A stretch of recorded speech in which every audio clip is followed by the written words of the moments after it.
fashion in Boruto. It's weird. If you look at the splash pages in the Boruto manga, there are a lot of images like these, in which the characters are posed like models, and otherwise there is a lot of focus on clothes and the way the clothes move, what kind of materials they might be. There are different color palettes for the same character, kind of to show off the different possibilities. And that makes me think that there is a lot of modern fashion inspiration in the fashion choices in Boruto. So I'm going to go character by character and see what we can figure out, what we can deduce on a whole about the fashion in Boruto, and what some of the choices given to multiple characters might tell us about the groups that those characters belong to. For my plush this video, I have Shin Uchiha because nobody wants to make Kara merch. A couple of disclaimers: I'm not Luke Marr, so if there are very obvious references to real life designers like Vivienne Westwood, Gucci, Fendi, Prada, whatever, I'm not going to recognize them. I'm wearing Angelic Pretty right now. The brands that I pay attention to are Angelic Pretty and other Lolita brands. But I'm sure that there's like something that I'm not seeing in there, but if there is, I just don't know about it. So we're gonna start with Kara. There are going to be spoilers for plot elements up to chapter 68 and other not necessarily plot related things up to chapter 75. So we're gonna start with Jigen. Jigen is an interesting case because he has his shirt is very traditional and he has baggy pants, but he also has the Vivienne drag queen full neck choker situation, and studs. I love how all of the Karas have studs. It's a very interesting, fun through line, because the only other through line they really have is the capes and the black plus one other color situation, and I think that the punk studs is much more fun. I love the stripes on his coat. I think that because it mimics the stripes on his skin very well, I think that the red and black color scheme is very nice, and I do like the splits on the bottom of his pants. It kind of took me a while to get to loving them, but I have an appreciation for Jigen that I didn't used to have. So maybe take my opinion with a grain of salt. It is my opinion, and a lot of these characters have had the opportunity to grow on me. Moving on to Ishiki. Ishiki's outfit is one of the most unforgivably ugly things to have ever existed. You have this gigantic collar that looks kind of like a tortilla chip, or like Trixie Mattel's giant hat. It's very like rich man, and then you have the very low riding pants that show off just his hip bones. Ikimoto loves drawing hip bones, is something that I've noticed. And he's not wearing shoes. So he's just this barefoot rich man, just holding wine glasses and breaking them dramatically. He's a disgusting, disgusting individual. I'm gonna read directly from my notes. He is a whore, he is a slut, what are you doing? Living inside another man's body, kind of gay, Ishiki. Is that why he has all the drag queen visual references? Boro. Oh, Boro. You and your clothes. Okay, I do like I don't know what you would call them, the kind of guards on the back of his arms. It's very shinobi. I like that he doesn't have sleeves because it sets him apart from most of the other Karas. I don't know. He's got a vest. He's got multiple belts. That's very silly. I think that like that's a look that I associate most with Suigetsu, and Suigetsu is so different from Boro, and that he's like this teenage punk, and Boro is an adult cult leader. But he's fine. I think that his outfit, it has thought put into it, definitely, but it is kind of all over the place. Kashin Koji, also very ugly. He's a, in general, Kashin Koji is a very ugly man. I looked him up on Rule 34, which to me is it's the indicator that I use of how much a character is liked by a fandom, and maybe that is erroneous. It's definitely erroneous, really. But he has 2 entries. And one of them is just his face in, like, a comic panel. It's very silly. Let's get into this. First of all, the kind of Attack on Titan side strap that goes on his thigh, also very whorish, and just very ugly and out of place. He's got these straps on his vest. It looks like a regular shirt. If you think about the characters who have straps on their chest, there's Gaara, who's like, it's very clearly a piece of armor. Not like Gaara really needs a piece of armor, but that's not the conversation. This is just a shirt. It's just a shirt fastening. He has wrist kind of armor that goes over his sleeves, which seems like a sensory nightmare to me just looking at it. And furthermore, there's no like visual reference in his clothes to Jiraiya other than maybe the mask. The mask is like I feel like that's a stretch. I feel like saying the mask is a modern interpretation of Jiraiya's headband is a stretch, because it's kind of not. But like the only thing that connects it is that it's red and it's a onesie, and it might not even be a onesie. It's hard to tell. But I don't like this at all. 0 out of 0, Kashin Koji. Oh, Delta! Okay, I do love Delta. I think that her colors are absurd to look at. But I think that she's so pretty. Her first look, I don't know what about this dress I don't like, because the first word that pops into my head is that it's off the rack, which, like, no, you would never see this thing with the giant triangle cutouts and the like big poofy kind of, it's not like a leg of mutton sleeve, but the poof sleeve that cinches at the wrists. I don't know what I don't like about it. Maybe it's just that dark green color and how that compares to the pink and black on her leggings. But I really don't like it. Oh, it's just, maybe if I made it a different color digitally. I don't know how to do that, so I'm not going to. But maybe a different color would have made it better. Anyway. Oh, and also the very long V-neck is ridiculous. I like the vertical stripes on the leggings, and I like the very long boots.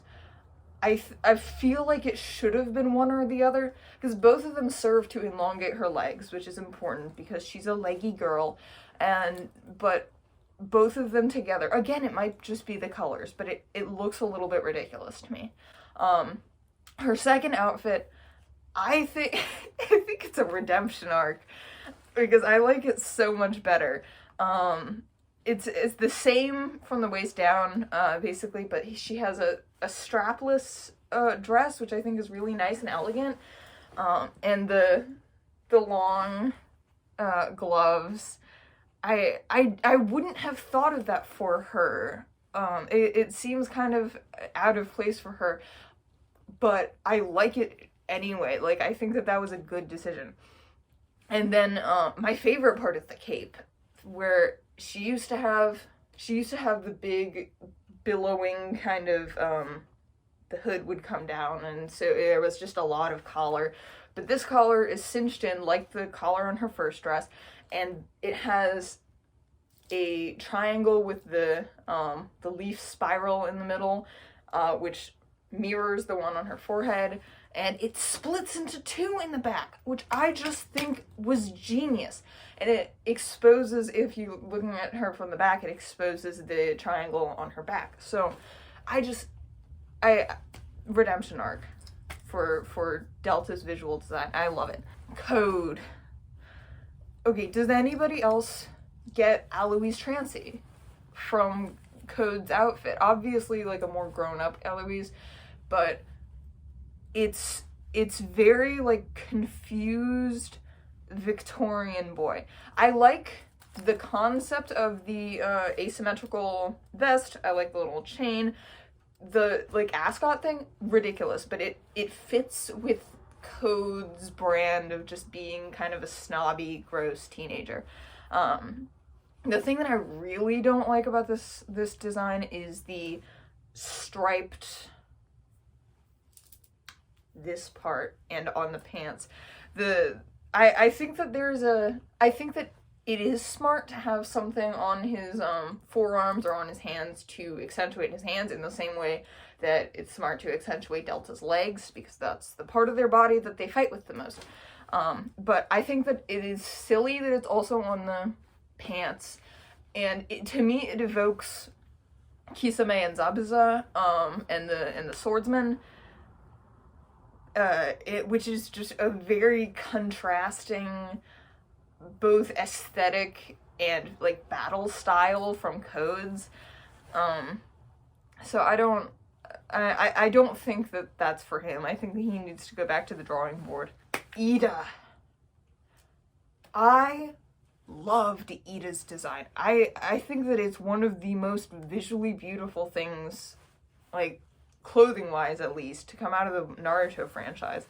I love that the jewelry, the earrings, the bracelet, the ring, and the teal parts of the shoes are very, like, I love that cohesion, that they're all the same color. I love the stealth, like, ninja shoe imagery in her heels. I love the planets on the shorts. I love that the shorts are pink on the inside, just like her hair. I love the big, wide collar of her shirt that kind of the word's not balanced. That kind of harmonizes with the bangles and the ring around the planet on her shorts. I think that it is very, very beautiful. The problem with it is that Ida is 16 years old at oldest, and her shorts are so short that they show off her butt. And that's not... she's like, you know, the 500,000th underage girl showing off her butt in anime, and what feels like the 500th in Boruto. And that's just exhausting. Like, we get one character with high-waisted bottoms that's not Zabuza, and they do this to her. I'm sad. I'm disappointed. Damon. Damon is my skrunkle. He's my little baby boy. I love this design. It's very Yu-Gi-Oh to me. If you watch Arc 5, it's very Sora. It's very Haruto Tenjo. I would say it's very, like, Rua or Ruka, whichever one is the boy. But maybe I'm just thinking about the teal hair there. I like the placement of the studs. I really like the stars. When he gets that fluffy coat in the more recent chapters, I like that it has a little planet on the back. Harmonizing with Ida. His outfit is very, like, made to complement Ida's, and I appreciate that. The one thing that I don't like is that he has those, you know, the ones that little boys wear, the long sleeves that have the thumb hole. But I like it as a thing that a little boy would wear, but they had that chapter where they were claiming he had to touch stuff with his palms to make his powers work. And if you're gonna do that, you can't have a part of his design that covers his palms. But then I think they retconned that to he can touch anything with any part of his hand. They need to stop retconning his powers. They need to come up with something solid. Please and thank you. Damon is very good, very visually appealing character. Deepa. Oh my gosh. I really like Deepa. I think that it is astonishing how well they made the purples fit together, because I have never been able to make different like warmths of purple look good together. But the Boruto animators did great. I love the cuts of literally everything. The asymmetrical shirt is giving very who was that? Crystal Method, the genie look. I can't remember which season Crystal Method was on, but you know the one I'm talking about. I love the skirt with the pants underneath, and the pants I think either have a cutout or they have some kind of like overlay thing that looks very good. I can't believe how much I love Deepa's design. I haven't even watched the arc that he's in. But yeah, he has a little bit of low budget Hisoka in him, but he looks very good. So what can we do about it? Garo, he looks like a shinobi. I like that about him. It's kind of Kiri. It's like a Kiri and an Ame ninja had a baby. The tubing and the mask, and the onesie. It's a solid design for what little he shows up. Amato. Amato is so funny because he looks so bad in the anime, but in the splash pages, he's just got his like collar open to show his old man chest. I wish that they had like hair coming out of his collar to give him that real like foxy grandpa situation. But he has this like gold chain, this white man gold chain. I see these panels. I'm not attracted to Amato, but these splash pages make me see what the people who are calling him a gilf are seeing.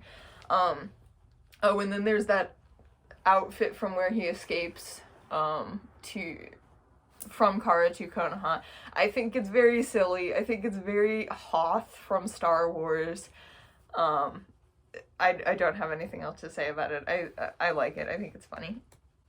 Okay. And that's all the characters. I'm going to get into clothing theories now. First of all, we have Damon has the same kind of trailing belt, end of the belt, that Boruto and Kawaki had. And before Damon showed up, I thought that was a thing that was supposed to specifically tie Boruto and Kawaki together, but obviously is not anymore. So there is the theory that it's just for a look for rascally little boys. Maybe it's like a thing in modern Japan that I just don't know about it. But the more compelling theory, I think, is that it is a thing for Otsutsuki touched boys. And to that I say it's very punk. As opposed to Code, who is also an Otsutsuki touched boy, who is very formal. Formally dressed, at least. He does not act formally in the slightest. But there is this contrast between these two groups of boys. And I think that it's supposed to symbolize, like, Code is what if Otsutsuki was modern, but still very, like, keeping to their family order and stuff. And Boruto and Kawaki and Damon are, like, bringing Otsutsuki to the modern era in a way that is contrasting in rebellion to the traditional way that the Otsutsuki order works. We don't know much about what the Otsutsuki order is, other than that they eat each other all the time. But maybe we'll see. I'm so excited for the day that we get to go to their home planet. I'm not sure that will ever happen, but you know, one can hope. And let's talk about earrings. Almost half of Kara characters have earrings. That's Kawaki, Code, Delta, Ida, and Jigen. And those without are Damon, Boro, Kashin, Koji, Amato, and Ishiki. So, these could just be an extra design element, but I think that they symbolize something, because if you look at the characters who have them versus those who don't, is characters who were find themselves stuck in a bad situation with very little control over themselves versus the characters who have all the control in the world. Going character by character, there's Kawaki, who has never wanted any part of this. He has hated his life in Kara. He hated his life before Kara, but he is just prime example, Typhoid Mary, of a character who would want to take control of his life in a situation that he has no control over. And that's, I think, why he has the most piercings out of the characters I mentioned other than Jigen. He has 2 ears and 2 little eyebrows. I think it's such a good look. And then Code, he doesn't have control of his body, and it makes him really sad because he can't be a vessel, so he takes control of his body in the way that he can. He pierces his ears. Delta, unlike a lot of these characters, she's very complicit in following orders, but she's unhappy with the way her body is, and she is just in this weird situation. I said I wasn't going to spoil chapter 75, so I'm not going to say more about that. But I do think that there's an argument to be made that she wants more control of her life. There's Ida, who does have all the control in the world now, but she also has this part of her body that she hates, which is, the love attraction. That's not really a part of her body, that's a part of her situation. But nonetheless, it's something that she can't control, so she might have pierced herself to give her more control.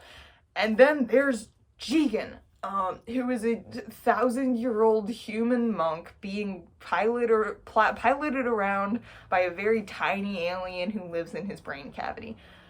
A horrible, horrible situation. But I think that there are times when Ishiki does not have control of him, and those are the times when Jigen decided to get his ears pierced. At the same time as it is the one that makes the most sense in this list, I also think that it's pretty silly. So it's like, I'm a monk, I'm gonna get my ears pierced. But it's the symbolism of the thing. It doesn't have to make sense literally. Okay, those who don't, Damon can do whatever he wants. Boro is at the mercy of the organization, but he's also a cult leader, so he has an outlet to have control over a lot of his situations.